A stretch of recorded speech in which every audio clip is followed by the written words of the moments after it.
Everyone, remain calm. Yeah, that's how it always starts.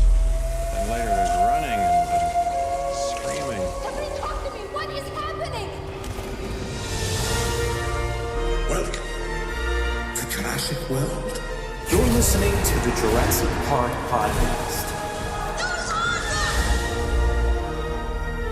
You want to consult here or in my bungalow? Hold on to your butts. Well, we're back. Hello and welcome to the 68th episode of the Jurassic Park Podcast. I'm your host, Brad Jost, and we're here to discuss all things Jurassic Park. In this episode, we've got another fantastic Site B segment for you with YouTuber Chris from ChrisCrossMedia, where we talk all about the most recent Jurassic World news and also hit a few of your questions. Now, last week you may have noticed there wasn't a new episode, but that's because I decided to take an extra week off. I know you all look forward to a new episode every week, and I strive to do that most times, but sometimes you just gotta take a minute to recharge. So we're back this week with another really fun episode. I think you're really gonna enjoy it. So let's traverse the murky waters of Isla Sorna, brave the long grass, and head into Site B. Thank God for Site B. Site B. Yes, Site B. No force on earth or heaven could get me on that island. Site B. Don't worry, I'm not making the same mistakes again. Okay, so there's another island with dinosaurs, no Yes, fences. Site this time. B. And you want to send people in? Yes. A very few people. Yes. It's not a research expedition anymore. It's a rescue operation, and it's leaving right now. You cannot land on this island. This is Isla Sorna, Site B. Yes. We're on Isla Sorna, and we need to talk to the boat. Site B. No, the lady. Enough. Wrong frequency.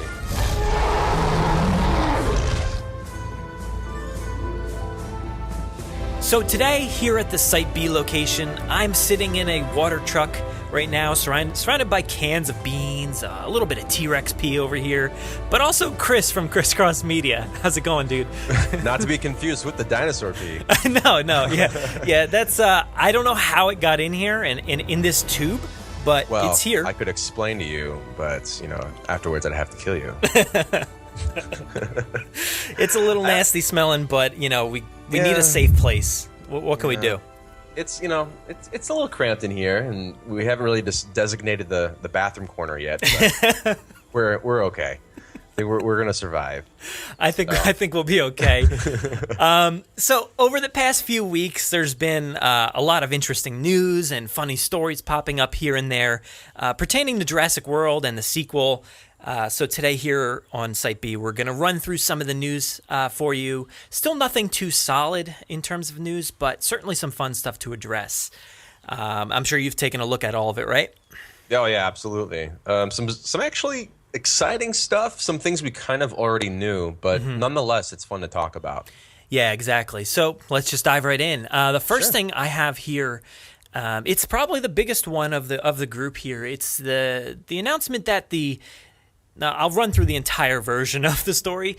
The announcement that the budget for Jurassic World 2 is going to be $260 million. Whoa! Yeah. I mean, that's pretty good. That's nice. But there's a little catch. Apparently, that's not true. So, as most people in the community have already heard, but.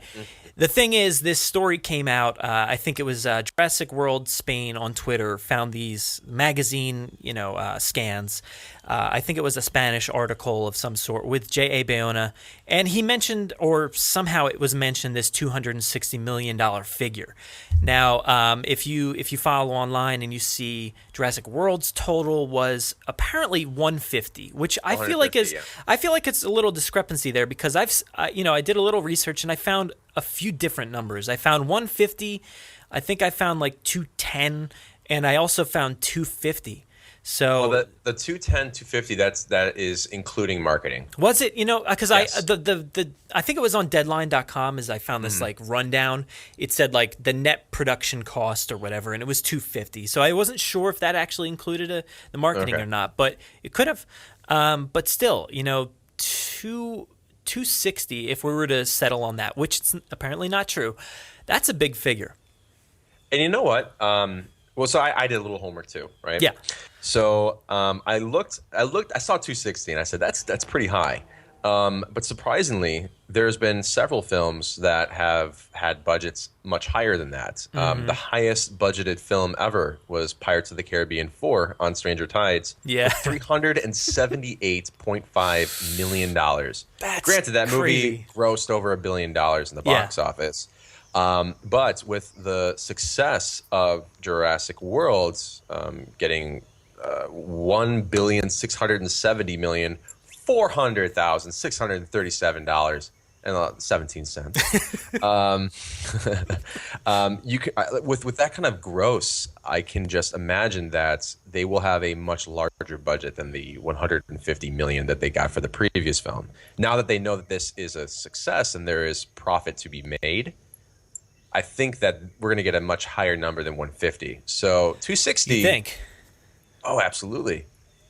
Because what they were doing was, look at the grosses for the Jurassic Park series. You had Jurassic Park 1 that was very successful. Jurassic Park 2, which was a success but not as big as the previous. Jurassic Park 3 didn't do that well in terms of numbers. It was good. It was they didn't, lose money, but it wasn't Jurassic Park 2. So they were kind of like, oh, this is kind of a dormant franchise. Are we going to make money? They took a chance and spent $150 million, and boom, it really paid off. So I think now they're like, okay, there's no risk. This is going to make money. I think we're going to see. I think 260 is not unrealistic for this movie. I think maybe they're squashing that right now, but it will be probably around that. That is just my assumption. Yeah, I don't think it's too far off base. Now, maybe we'll see anywhere from 2 to 260 in that range. But I think they have to spend a little bit more money on it because, while Jurassic World was a great movie in my eyes, a lot of people didn't appreciate certain aspects of it. And they thought they could have used a little bit more, I guess, budget in, the CGI area or the animatronic area, stuff like that. So we could probably see this bigger budget, go to things like that. Well, and what I was going to say is the director, Jay Boyana. Is that how you say his last name? Bayona, I guess. I don't know. Yeah, I think it's Bayona. He's coming out with a movie called A Monster Calls. Great trailer for that, and supposedly he's been using some really large scale animatronics for that film, or he did. So he has worked with large animatronics, and many have assumed that he would as well for this film. And it would be great to see a large chunk of that budget used for more animatronics than one dying apatosaur's head. So we'll see. I don't know. I mean, if they allotted it to the animatronic area, I would die for that. There's also maybe you could say like maybe the set design and stuff like that, but really for Jurassic World, I don't know. You couldn't really beat everything they did aside from adding more animatronics or maybe touching up CGI. But like the whole set and everything, that was all real. Physical and real. Yeah, and they went to some places. Like you can't get better than Hawaii. Like that whole atmosphere. So. In that terms, like I think A Monster Calls, I saw some pictures of Bayona, like, on a physical, like miniature set or something like that. So maybe he could use these attributes that you just talked about. That giant. I haven't watched a trailer yet, so I can't really speak for it because I try to stay away from trailers. But I did see that giant. What is it? Like a tree guy, like head thing. The animatronic thing. It basically looks like an evil Groot. Yeah, exactly. It does. But yeah, it's like a big animatronic head. So, what else has big animatronic heads? Dinosaurs. To name a few, yep. Yeah, to name a few. But that's... I would hope, like, the fact that... I haven't seen any of this director's work. So when they announced his name, just like with Colin Trevorrow, I didn't know really who he was. But to me, I thought he did a great job. I'm really hoping that this guy has the same enthusiasm and spark that Colin brought to the series. But I would be happy to see animatronics. I think there The only missed opportunity maybe in Jurassic World was maybe the use of some more animatronics. But I think a lot of people, I think the CGI gets a bad rap, but there are some shots that are so beautiful and so well done. Just to name one off the top of my head, when Owen's under the car and you see the Indominus teeth, many believe that to be animatronic when the trailers came out, and that was CGI. It's incredible. Like, it's beautiful. It's impossible to decipher at that moment. You know, it looks so realistic. The flesh and just like the blood dripping from his teeth. Yeah. It's perfect.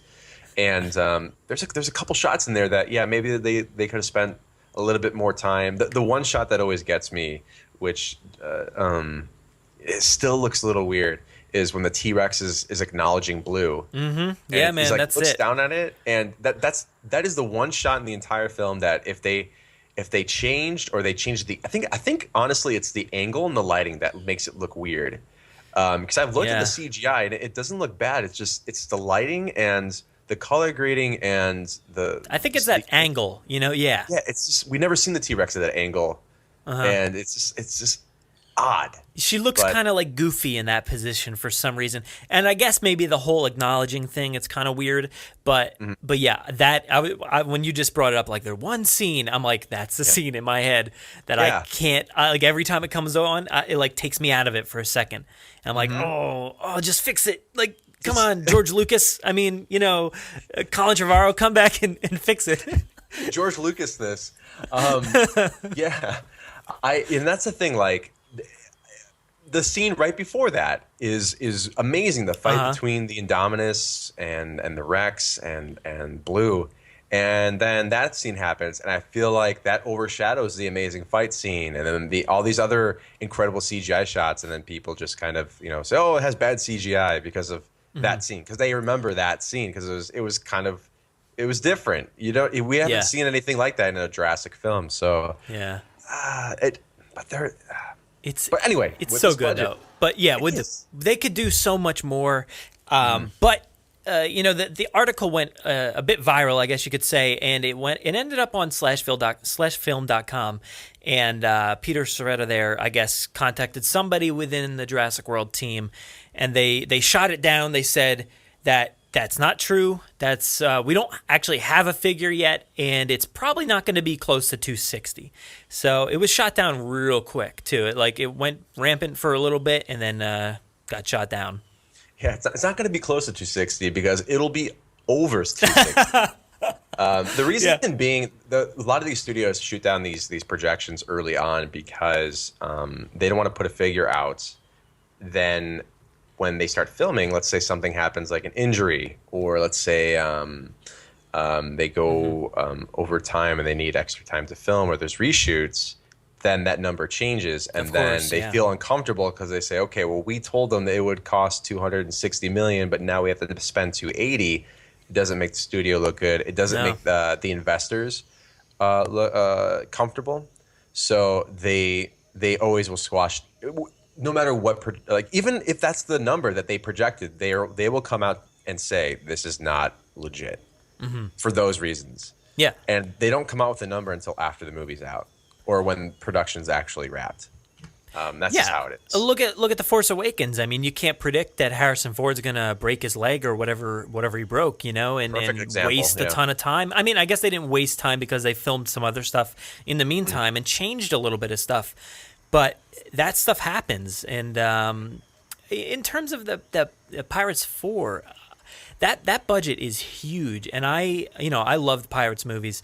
The fourth one, especially, I really like that one too. But I can't imagine where that budget went in that movie compared to the other ones. It seems, on par. Smaller scale, I thought, though. Like this, this is what, because obviously I'm a huge Pirates fan. Yeah. And I saw this number. I remember reading it way back, and I also remember an interview with Jerry Bruckheimer saying that they were going to use less ship battles and ship scenes to bring the cost down for production. And I remembered that, so I thought, okay, this will have a smaller budget. But the fact that Pirates 4 then has a larger budget is very shocking to me. And I'm guessing that it has to do with the fact that they shot that entire movie with 3D cameras. Okay, that was not post converted. That was shot with actual 3D cameras, and that was during a time when that was fairly new. True, yeah. So that's the only reason I can assume that movie was, had a production budget like that, which is absurd. Yeah. So, yeah, I mean, I love that movie, and I love the direction they took, and but when you say that figure, I'm like, I don't know where it went. Yeah, absolutely. You think. Well, maybe most of it went to Johnny Depp's pocket. That's true. But protecting his dogs and whatnot from being confiscated. The Australian government. But yeah, I the second film, ironically, was Pirates of the Caribbean 3 at World's End. That was the second highest budgeted film. But that one makes more sense. Yeah, definitely makes more sense. Yeah. There's a lot going on. So many Johnny Depps. So you got to pay them all, right? I mean. Absolutely. Oh my God, that's funny. So supposedly, this is off topic, random Pirates trivia. When they were filming the fourth film in London, Johnny Depp bought the entire crew insulated jackets to keep everybody warm. So. Well, there's some pocket change going out the door. There's some pocket change going out. Maybe that was part of the jacket budget or something. I don't know. Yeah, the jacket budget. We're gonna have to look into this Jurassic World 2 jacket budget to see if it's on par with the rest of the franchise. Absolutely, because they're going to be filming. They're filming in some weird location, right? In England or something. Yeah. Apparently, some stuff going on in the London area over there. So it's cold. Yeah, so it could be cold. Yeah, rainy maybe. Rainy. Jacket budget right there. That's what it is. $260. Oh God, that's great. You had sort of touched on this a little bit before, but you mentioned like the direction that Bayona wants to go in, and this next story here, I'm going to split this quote here up into two stories in a way. So the first part. I'll just read the quote here. This is from Bayona, and he says, "The whole Jurassic World is a trilogy that Colin Trevorrow has envisioned. We're writing the second chapter, and it's very interesting where he's leading the story." So there's two kind of things here. There's the fact that he, as everybody calls it, confirmed that there's a trilogy, and also he kind of says, we're writing the second chapter. So that might as well be news to us as well. That he's involved in the story writing. So this whole trilogy thing, this again, something about Jurassic World news. As soon as you mention something, it blows up, and this trilogy thing really hit the internet and went wild. They went wild with it. But this is something I felt like we already knew for probably around a year now. That's the thing. Maybe we're so desperate for Jurassic news that we're just like, oh, okay, we'll run with this. I think it was Colin Trevorrow 2 years ago did an interview with Total Film. Okay, even magazine. farther back then. I'm trying to remember exactly which interview it was. Maybe I think it was Empire magazine, and he said that he plotted out this film to be a trilogy. The story that he had with Owen and Claire. So, he says if this one does well, which obviously Jurassic World did well. I put the two and two together, and I thought, okay, this is going to be a trilogy then. Yeah. I guess that does confirm it, which is great. Unless Jurassic World 2 or Jurassic Park 5 flops, which I highly doubt. Yeah, I don't think so, but who knows? You never know. No. Especially with the sequel market today. Like this past year was a nightmare for sequels and reboots and everything. So. Right. For the amount of people that love this movie, they'll definitely be there to support it. But there's a lot of haters coming out of the woodwork. So who knows, really? True, but there were a lot of haters before the film came out too. Yeah, I guess that's a good point. There were people that were bashing the trailers for whatever reason, like they're ruining my childhood, and those individuals they will that's what they do. Like always be there. They'll bash it until and then they bash it, and then they're there opening day buying 3D IMAX tickets. Here's my money. And I hate you. They go and I hate it. It's like an abusive relationship. Like I don't understand why. He says over here, being truthful to the legacy. So I think that's something that they tried to do with the last film as well. And it's interesting for them to say that. The legacy of Jurassic Park. What really is the legacy of Jurassic Park? Is it just the relationship between humans and dinosaurs? I mean, they, you know. Well, that's the second part of his quote. You know, he mentioned that legacy, and being truthful to it at the same time, bringing new stuff that people will appreciate. So, you know, they touched on a ton of legacy in the first one. So how will they expand upon that? I don't know. I mean, the only thing you could assume is maybe they'll go to Site B where we're at right now, and maybe they'll find us and save us finally. But after maybe how many years? We've been here for a few. I mean, years. Yeah. But maybe they'll touch upon more cast, and who knows? Maybe with that budget, they'll bring in some of the old cast if it's true. You know. I doubt Sam Neill's going to be like, all right, I want $20 million. You know, like. That's true. Yeah. Even Jeff Goldblum, I don't think they're going to be hard on like, okay, I'm not going to return for whatever reason. Here's what I think what he meant by legacy. I think what he means by that is the tone of the film.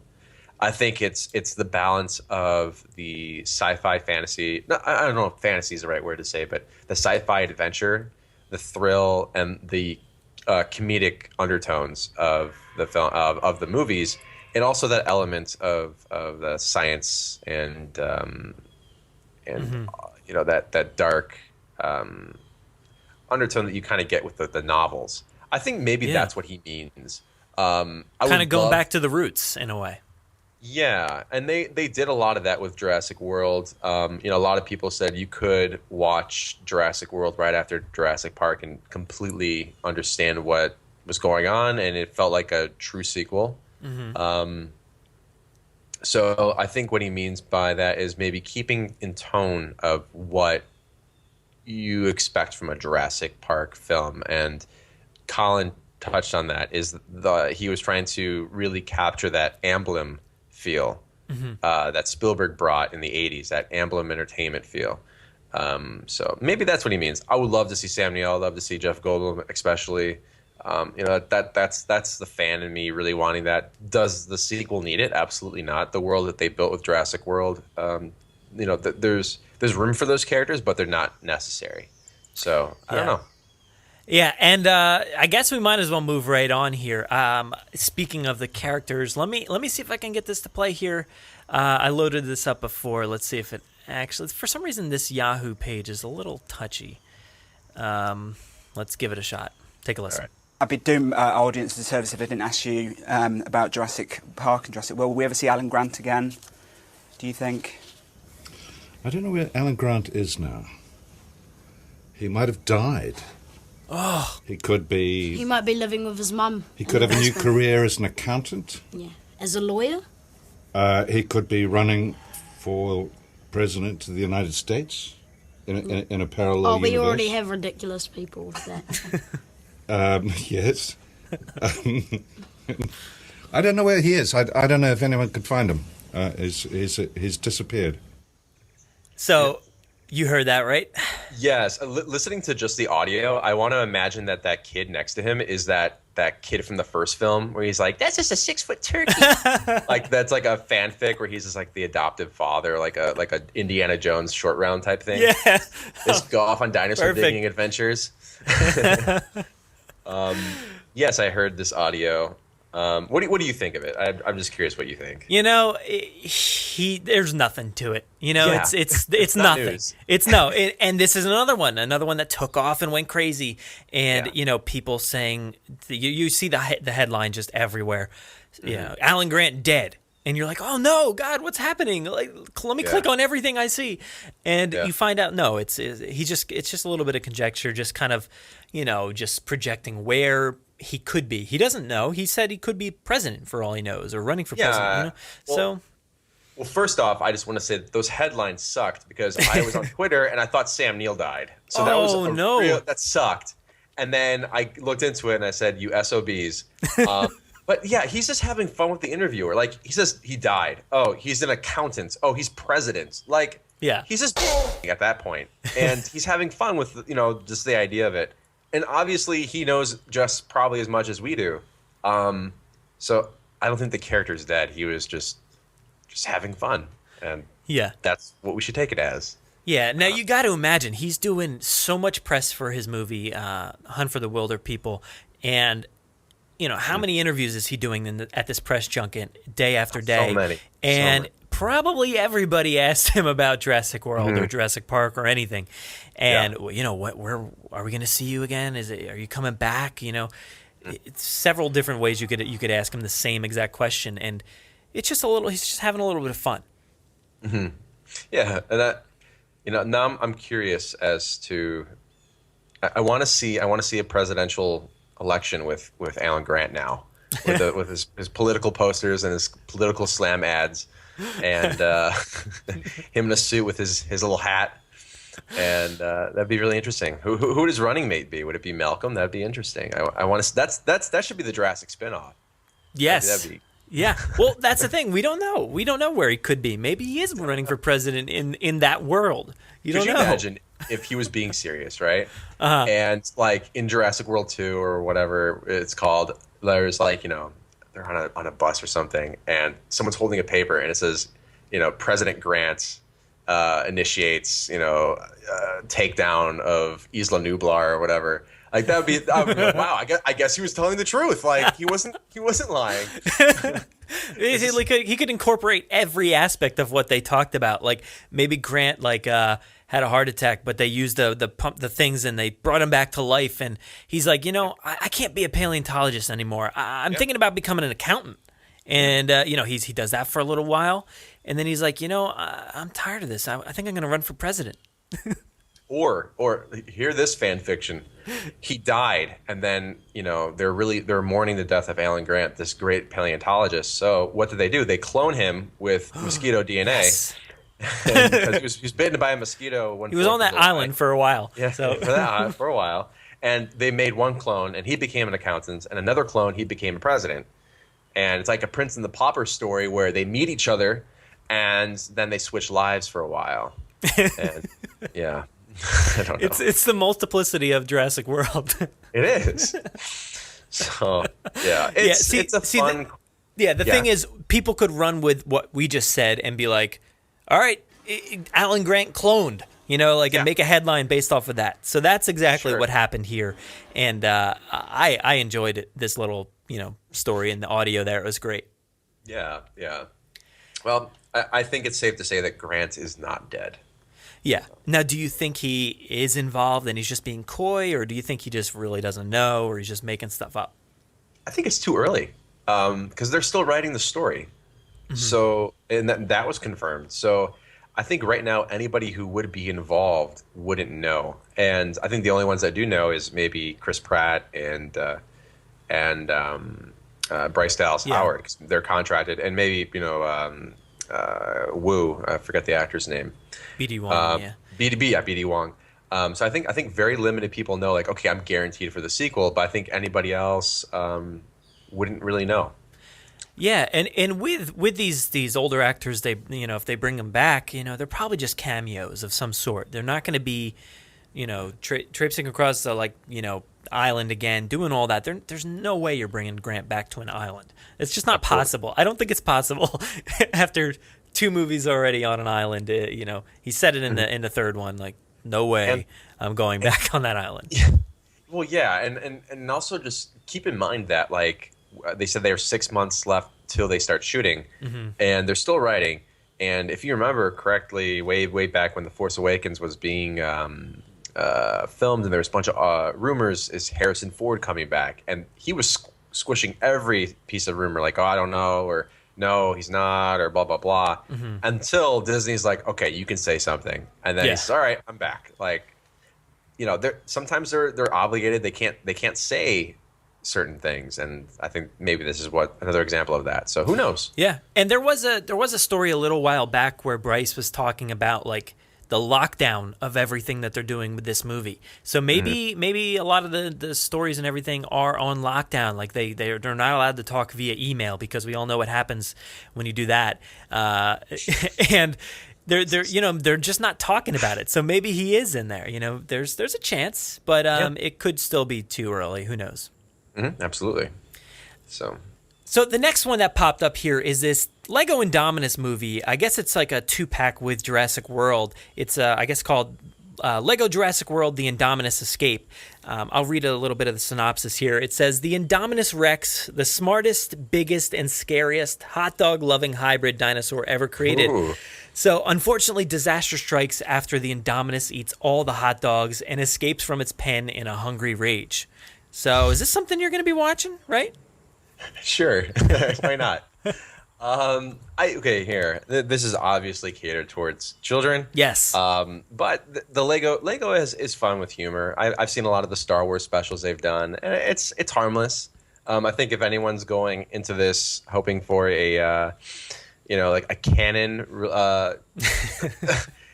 story that falls into the storyline of Jurassic World, they're gonna be really disappointed. Does it warrant a new buy for the DVD? I don't know.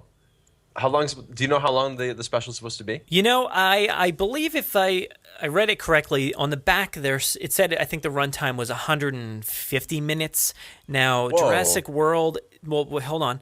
The Jurassic World is included on this DVD, and I forget exactly. It was like, I'm like 130, something like that. Minutes, and then if you add on the rest of it, I think it equated to something like 26 minutes or so extra. So maybe this special here, this Indominus Rex thing, is about 26 minutes. Okay, so it's not like a 5-minute like YouTube video. No, okay, there's a few of those included in the package. It looks like there's a few like specials and stuff like that on the, I guess, bonus features, and most of them can be found on YouTube already. But there's a few that aren't on YouTube. But I think this should be a little, it's a fun little short, and it kind of makes me wonder, like, what are their intentions with this? Because, well, so far they haven't really announced it. It's not official, but it is out there on the internet, and we've all seen it so far. One of the things I'm wondering is maybe it's kind of like a stepping stone to something a little bigger. We do see these Lego movies and stuff, and they actually have some TV shows on maybe like Disney Channel or something with Star Wars and other stuff. So who knows? Maybe this is kind of like a bridge to something bigger. So you're saying possibly a Jurassic Park animated series? It's possible. Now, if you go to these YouTube clips where I think it's like Jurassic Pals, there's a few others on there, you'll see that there's like millions upon millions of views. So is this enough to warrant, something bigger? A weekly. If this thing is actually 26 minutes long, that's about a sitcom length TV show. So they could do this, every week, a few episodes here and there. And that'd be fun, wouldn't that be like just? I would really enjoy to see some sort of just side Jurassic World kids show. I think it would be fun. Obviously, this is not to be taken serious.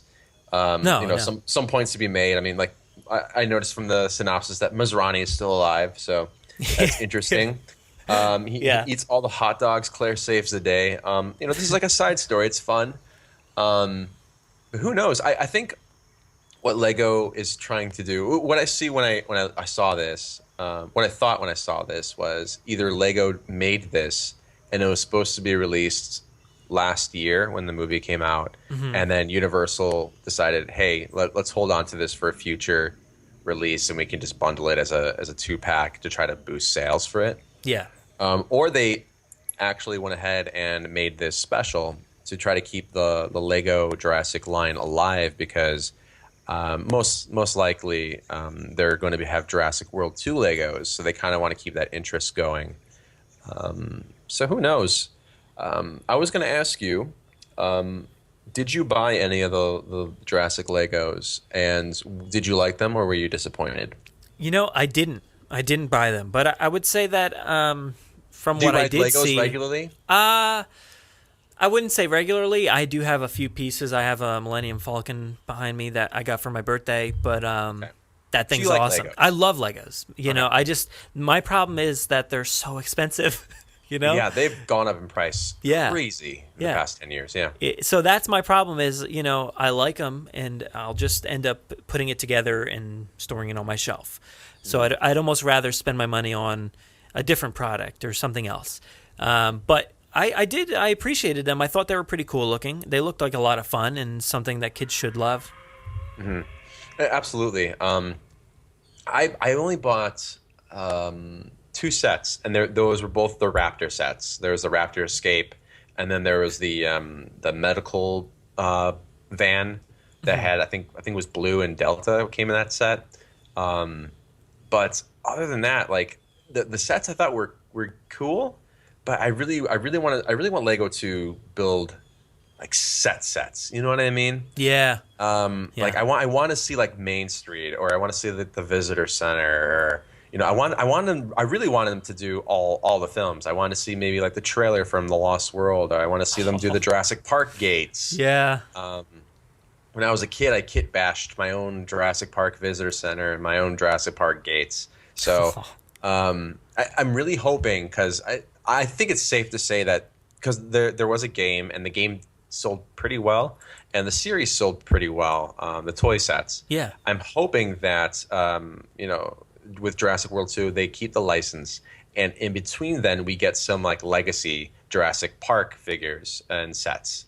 I really want to see that. Mm-hmm. I want to see Jurassic Park Lego sets. I want to see Lost World ones. I want to see even Jurassic Park 3. Even though there was, if you remember, there was Jurassic Park 3 sets way back in 2001.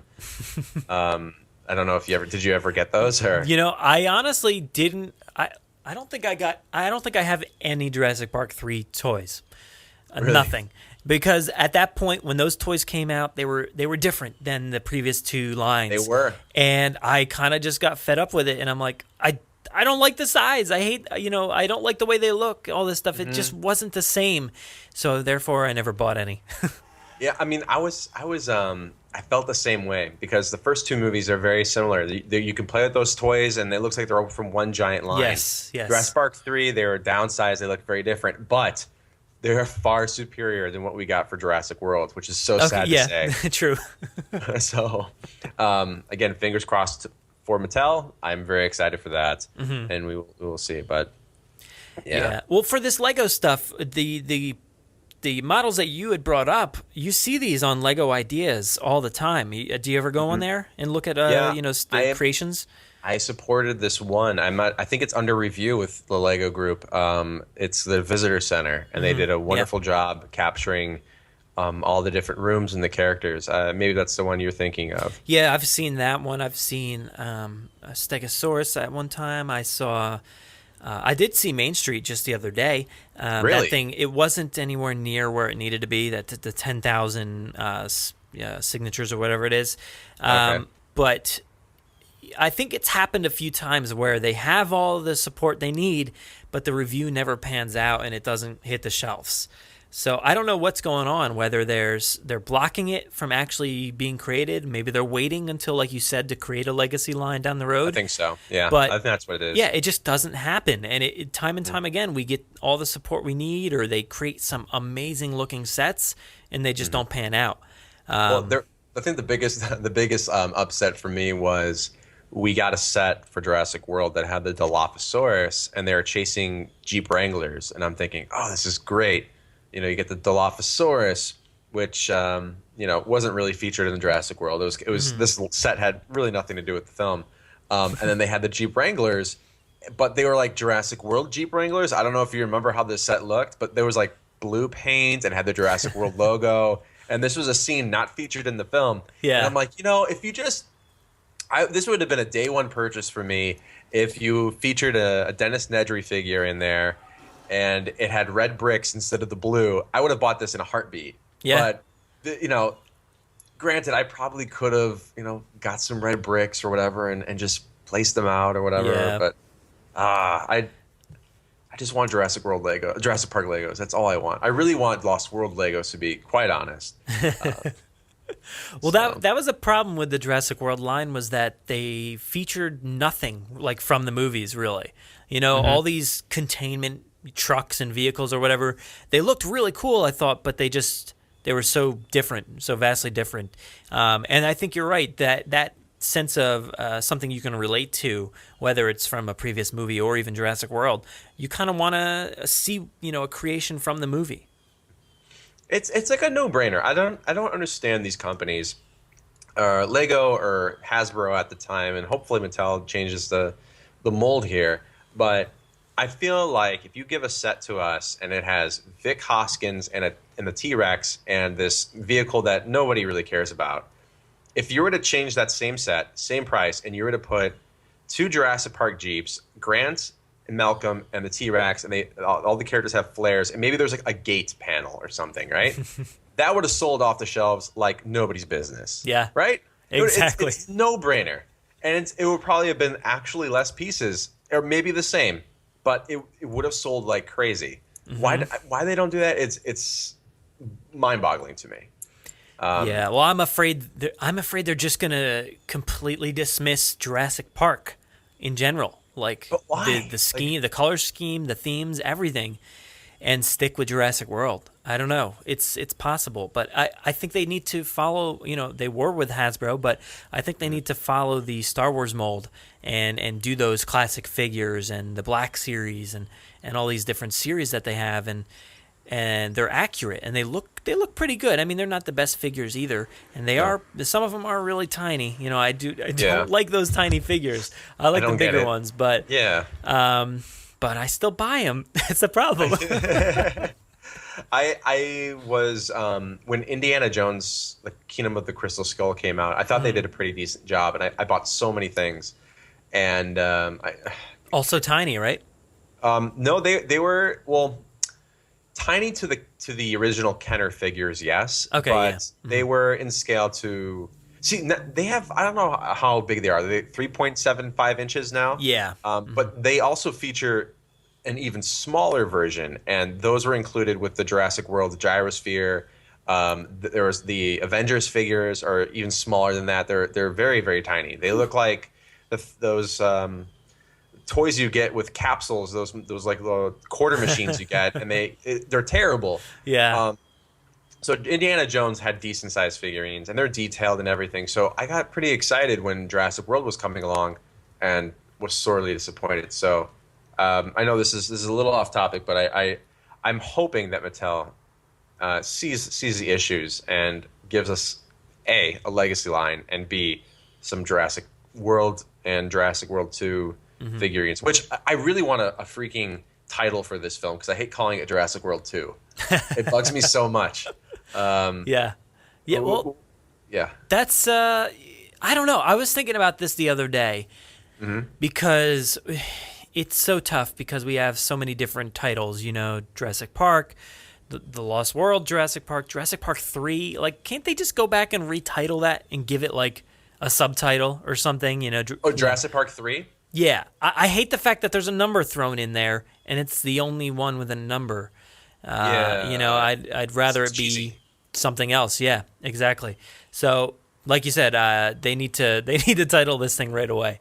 Yeah, it's funny that they've actually, I don't know if you've noticed in recent advertising, in recent DVD releases and Blu-ray releases, they've retconned the Jurassic 3 logo. Have you seen this?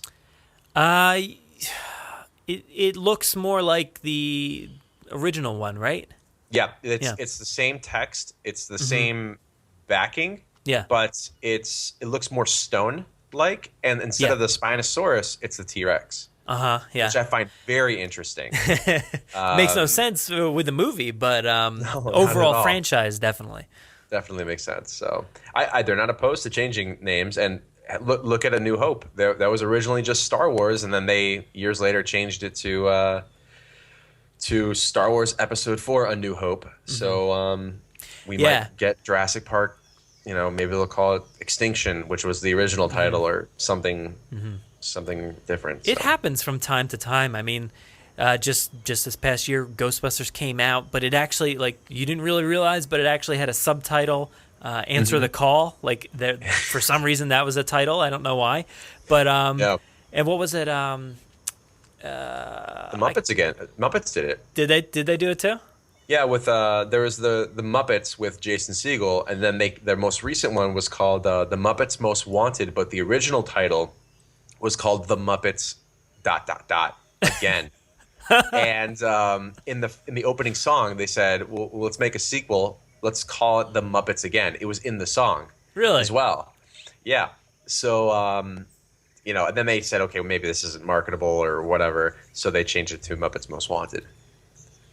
Yeah, and the one that I was going to bring up was that Tom Cruise movie. Is it called Edge of Tomorrow? I think. Yes. And they changed it to like Live, Die, Repeat or something like that. Yeah. Which I guess made more sense, but what's going on there? Like I guess they can choose to do whatever they want. They can, and it's it's so interesting why they choose to do that. One big franchise you and I are both huge fans of.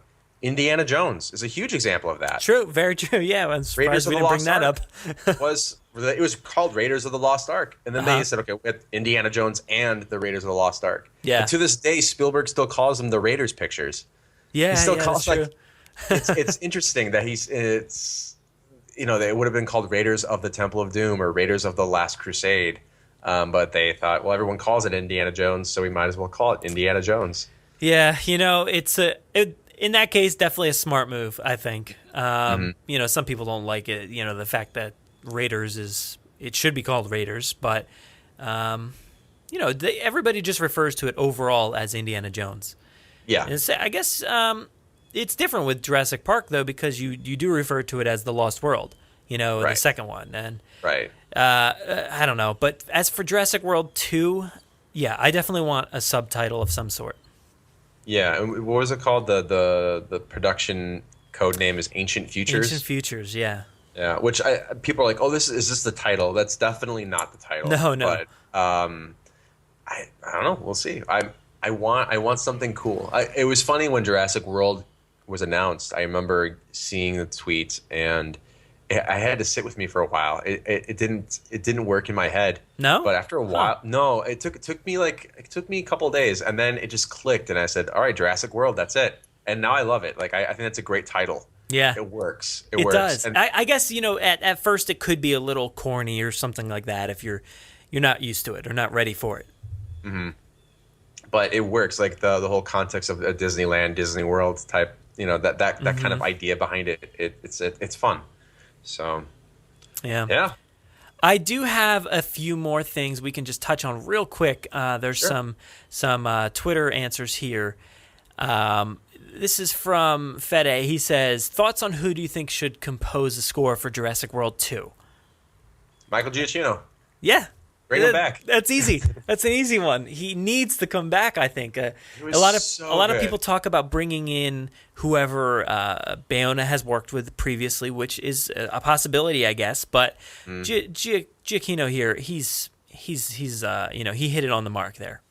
The theme music in that film, the way he did it was fantastic. He honored John Williams while bringing a new feel to the films. It felt like a Jurassic score, which was great. Yeah. And then he made the little touches to the Lost World, which I'm so happy. I know. Yes. And he also has a legacy with the franchise. His first job was working on the Lost World game, way back when. So I want him back for this new movie. I would be very disappointed if he's not. But yeah, me too. It's tough because he's probably I'd say close to the busiest composer in Hollywood, especially now that he just got announced for Rogue One. So that's crazy. I mean, that was all lined up for Desplat to score that one, but he I guess backed out due to himself being busy. So who really knows? I mean, I would love to see Giacchino come back here and score, because I think he did it perfectly. It's underrated in my opinion. I don't feel like a lot of people are talking about it. They talk about you know, his Star Trek ones or Lost or you know, the Pixar films. What was the one he did? Up. You know, he won an Oscar for that, right? So yeah, I mean, Jurassic World. His Jurassic World stuff is underrated. I think there's some amazing themes, tons of feels, especially that last shot, the way the music builds up and it goes to the Jurassic Park theme. The way he blended the two. I was gonna sidestep. This kind of goes into this. Did you see recently that why the Marvel music doesn't Yes. work or whatever. Uh-huh. There's like a whole 20-minute video, really well done. The entire time, though, I was thinking the one exception really to this whole formula is Michael Giacchino. Is I love his music, and I thought Jurassic World was done exceptionally well. And the music goes really well with the story, and it's not background noise. It actually feels like a score. Yes. I'd love to know what they used though for like temp tracks and stuff in there. That would be some. It was probably just Jurassic Park stuff, to be honest. But it's constant. But like, I would love to hear that kind of stuff, because when you go back, like like in that video itself, I mean, some of them you may have already known about, but there's some stuff in there from like Star Wars, and you're like, wow, this stuff sounds identical to what they actually created. So it's now I really want to see that film. That with their temp tracks, that'd be kind of interesting. It would be, yeah. I've seen some fan edits where they put the Jurassic Park finale with the Jurassic World scene, and it works. There's things that work, so I'm sure they did things very similarly. Let's see. The next one here is the budget question. We covered that, and in which direction the genetic capitalism theme of Jurassic World in the novel could go with the idea in Jurassic World 2 of the dinosaurs in the mainland, with more companies creating them. I'm not sure if I totally get this question here. So if we're talking about, do we think they're going to go with genetic capitalism theme again? Do you think that's possible? Oh yeah, they touched upon that with this and the first one, and I think that with this new one, that's going to be the whole thing. They might drop the capitalism aspect if the park's not involved, but who knows? We don't know if a park's going to be involved. Well, yeah, that's true. We don't know if the park's going to be involved, but Trevorrow did bring up the fact that it would be like a Microsoft, Apple. True. Yeah. So there's definitely rivalry. Capitalism there. Yeah. Definitely. I think you're going to see some rival companies, or there's someone always trying to benefit from technology. So I think that with this now, kind of, he mentioned it being open sourced now. Yeah, I think that's definitely going to be touched upon. I think it's going to be really interesting too. Yeah, and Sickle Claw brings up all these other companies, Biosyn, Grendel. Biosyn obviously was from the first film, and we know it was from the first film. Others probably have no clue because it wasn't actually mentioned. But Grendel Corporation was from the John Sayles script, which I mean, it would be a nice nod to see that touched upon, but I don't want to see that script in any sense. I mean, I'm afraid it could go that direction still, because it's like a natural progression of Jurassic World, to be honest. It is. It could. See, I remember there was an interview with Trevorrow saying that Spielberg had this idea for a film, and Trevorrow says, "Okay, this is not my movie, but I can make one that leads up to it." So I'm paraphrasing what was actually said. So I'm wondering if the Sayles script is an idea that Spielberg has, and Trevorrow says, "Okay, this is not the movie I'm going to do, but I'll do the prequel to that." Yeah, and that's what Jurassic World was. And I'm wondering this, with the raptors and the Indominus Rex being, this the DNA taken away, and they want to make an army. Or use it as a weapon, or whatever. I'm wondering if they're leading up to something similar. Maybe not identical. Maybe there's no human DNA and all that, but maybe something identical. Yeah, I think like the story beats could be there. They could. Yeah. They're. I think the story opened up with like that baseball field, and the pteranodons came in and attacked. Right. That very well could happen. That could be the opening scene of this next movie, which would be awesome. Yeah, it would be. It would be perfect. I think. Like it would. The movie set it up perfectly. And maybe Chris Pratt has to go back to the island, not for like the Biosyn, or not for like the Barbasol can, but for something else. Maybe he's going back for Blue. And then maybe there is another team, another hybrid team out there that he has to go and take down a drug lord compound, I guess. Which maybe they're not going to go for a drug lord. Maybe it's going to be Wu and whatever company he's going to be at. So they just transfer this idea of it being like a rich billionaire to just like this corporation that Wu is now with. Exactly. And he's like, all right, I have to, like, maybe this whole thing is like, I have to infiltrate this place to stop whatever they're doing. Which that could be really interesting. Yeah, the beats are there. Everything's there. Yeah, and as long as they don't go to like the weird territory of it all. There was this story, I'm trying to remember exactly, but there was a character and he had like his raptor pack, I guess. So maybe, you know, it's Pratt and blue, which is, you know, as long as it's blue and Pratt and maybe, I don't know, whatever. It's not like the gorilla T-Rex or whatever it was. I don't. Do you remember the script? I don't. You know, I read it so long ago and kind of skimmed, like blasted through it as fast as I could because it was a nightmare. It's bizarre. But you know, as long I think there could be a story there if they scale it back and they say, okay, let's make this better. Yeah. It'd be very interesting. So this one here is from James Hawkins. He says, will Claire go through a lawsuit or be on the run or bailed out? So, that's a good question because she could very well go to jail for any of the actions or being a part of this or anything. She could be on trial for this. Would she be on trial, like as an individual, or would it be the company and then she's just like, I don't think, would she personally be prosecuted? I don't know. I mean, maybe they could whittle it down to some choice that she made and say, you know, if you didn't make this choice, things wouldn't have happened. I don't see it that way because, she wasn't the one in charge. She was following her orders. But maybe she's a representative of, you know, InGen or Jurassic World or whatever their, you know, title is. Could you imagine if, like, Maserati Corp decides to put her in charge of, like, you know, they elect her CEO of Jurassic World or something, and then everything falls on her shoulders? Mm-hmm. And something similar to that. I could see that. I don't know. I mean, go ahead. The whole, I could see like a lawsuit happening, like the, you know, a courtroom scene, and you know, maybe after the initial opening of the film. But for her to go to jail or do this whole like Fast and Furious breakout, you know, scene, I don't know. I can't really see that stuff kind of happening in this movie. It's like.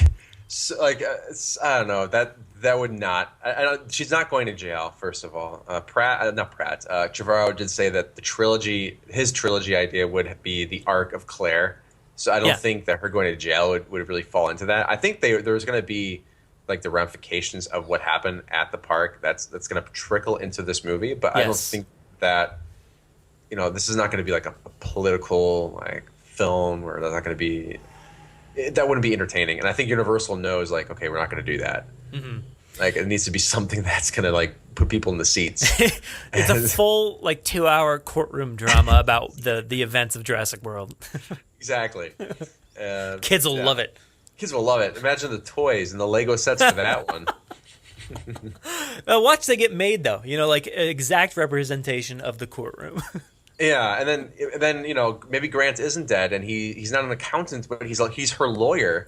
Yeah, or the judge, and he's like, "You're going to jail. I'm sorry." Yeah, Grant. Yeah, that would be amazing. Or President Grant pardons her. You know, it's possible. Could you imagine something like that? Oh my god, like the ending of Jurassic Park 3, it's like so cop-out-ish, like Grant's standing there with a megaphone. He's like, you know, hey, you're done. Come out of jail. I bailed you out. And then, oh my god, some sort of cheesy thing.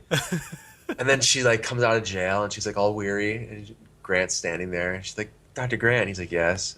He's like, I still have your hat. And she hands it to him. And he's like, oh, well, that's what's important. And then he goes back into his helicopter, Air Force One, excuse me. Yes, yeah.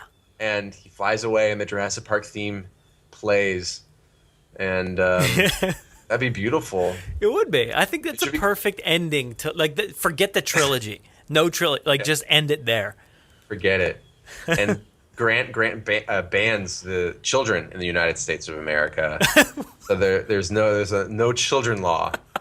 That'd be no little people. Yeah. If he can't be with Ellie and kids, he's not having any of it. Which I'm still pissed about. Of course. Why did you bring that up? Why? It's the worst. Why would they do that? Of all the things in Jurassic Park 3, like, okay, maybe they want to do a bigger, you know, predator. Why make Grant alone with he's not with Ellie? Like, I'm sorry.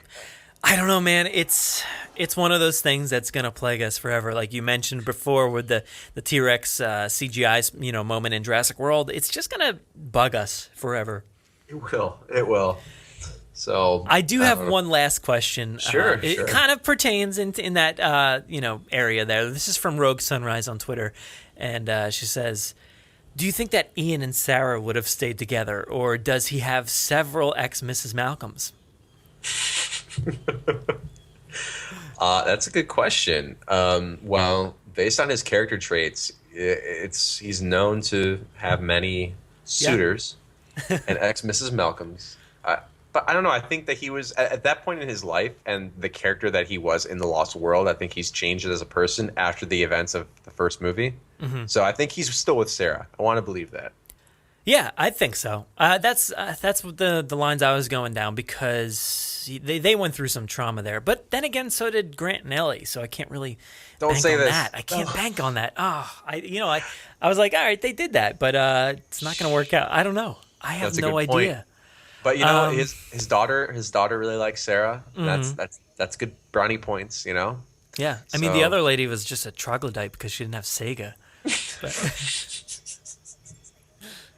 Karen was her name. Karen, yeah. Oh my God, that's so funny. Yeah. Now Sarah, I liked her, but God, I don't think she'll ever be in another Jurassic Park film, unfortunately. Yeah, I don't know. Moore, I can't imagine. Big. Yeah. She's too big now. Is she? Maybe 5 years ago she was. Well, maybe she was just in the Hunger Games sequels. So true. Oh, you're right. She was in the Hunger Games sequels. So I mean, those are pretty big. Start that hashtag. Bring back Sarah. Bring back, yeah, because nobody ever mentions bring back Sarah. It's always Ellie or Grant or Malcolm. Maybe I don't know this. Do people generally like Sarah or dislike her as a character? I don't have an answer for that, because I don't. The thing is, you just don't hear about her. Yeah, nobody so comments. Over. Yeah, and Nick Van Owen, I thought was a great character too. Yes, he needs to come back. Today's Vince Vaughn needs to come. Yeah, that'd be funny. I always liked his character, and I wouldn't mind him coming back. I don't know what he would do, but he'd just be like filming it the whole time. In that weird crouched position as he's like laying down in his like, They just make Jurassic World 2 like a lost footage thing. It's all like Nick Van Owen's home videos. It's just him like sitting on a couch watching through all his old footage. Yeah, just like bitching about it and drinking a beer, and he's just like, yeah. And then that is like the Vince Vaughn. It's like today's Vince Vaughn. Yeah, where he kind of like commentary track over like that would be so funny. Oh God. Well, that wraps up everything that I have. I did want to touch upon some of your stuff, because you've got some awesome stuff coming up. You've got these awesome videos you've been putting out, the Scrapped series. Thank you. So tell people about that and your other new project you got. Sure. Well, I have a series called Scrapped, where I talk about random things that were canceled, scrapped, like movies, TV shows, places, toys, and games. I did a Scrapped episode on the canceled Jurassic Park animated series. So I just go into detail and talk about the history of that and what happened and why it was scrapped, and maybe the future. Would there ever be, or could there ever be, a Jurassic Park animated series? I'm on episode 5 now. I just did a scrapped Spider-Man movie. I talked all about the scrapped Spider-Man 4. And I'm also, today I announced the ChrisCrossMedia podcast. And you can find me at youtube.com/ChrisCrossMedia. And the podcast was just going to be about me rambling, much like this, about movies and games and toys and random things. And I would love to have you on, man. Definitely. I will 100% be there talking about this or anything else. That'd be great. So yeah, thank you for having me on. I know we're in this truck together. So the thing's sealed. I mean, it's I got this InGen lantern up here. We're sealed in? Yeah. Do you hear the compies out there? I hear them, but wait. We're sealed in, like you locked the door from the outside, or what? Oh God! Like, are we stuck in here indefinitely? Is that what you're trying to tell me? That was a bad move. I shouldn't have done that. Whoops. Wow. Eric! Eric's not going to help you, okay? Oh, man. Well. Oh, no. Well, there's this glass of... I call the T-Rex pee. That's going to be mine. Okay, I guess I could take the beans. This looks disgusting. Absolutely disgusting. Fine. Okay, one second. Jurassic Park 3, that can of beans that Grant had was enormous. I don't know how the heck he ate that. And the amount of gas that man had on the island afterwards, I don't even want to know. Just going to say that. Yeah, well, why else do you think the Raptors left them alone at the end? That was a true reason. Grant smelled the Raptors like, oh man, I don't know. Would you eat a skunk? No, you wouldn't eat a skunk. No. There you go. All right, man, let's get out of this island and out of this water tanker. All right, let's do it.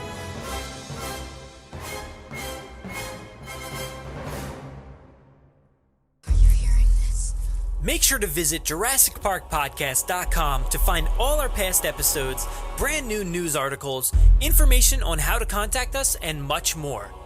It's a great source for everything related to the podcast and, of course, Jurassic Park and Jurassic World. Head to JurassicParkPodcast.com and help us build a great community. Anybody hear that?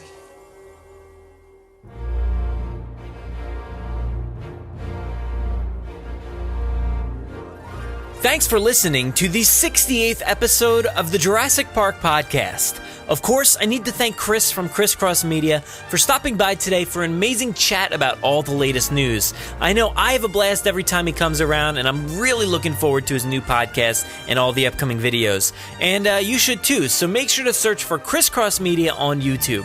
I'll also include links to his work in our show notes. If you want to interact with us, we do most of our work over on Twitter, at Jurassic Park Pod. We're also on Facebook at facebook.com/Jurassic Park Podcast, and our Instagram handle is at Jurassic Park Podcast. You can listen to us via iTunes, Google Play, SoundCloud, Podomatic, YouTube, our website, or wherever else podcasts are found. So make sure to subscribe to automatically get new episodes every week. If you haven't already, please give us a 5-star review in iTunes or a great review wherever you listen to the podcast. It will seriously help our rankings and make it easier for fans like you to find us. We're usually spotted commenting on the Jurassic Park subreddit as Jurassic Park Podcast. Don't forget to check out JurassicParkPodcast.com for all the links you heard here today. If you want to get a hold of us, you can email us with any news stories, MP3s, segment ideas, top 5s, or comments to JurassicParkPod@gmail.com. Or you could submit questions directly on our website contact form. If you'd like to record something for the show, send it in to us and we'll feature it in an upcoming episode. If you don't have any way to record, you can give our voicemail line a call and leave us a message. That number is 732-825-7763. Thanks for listening and enjoy.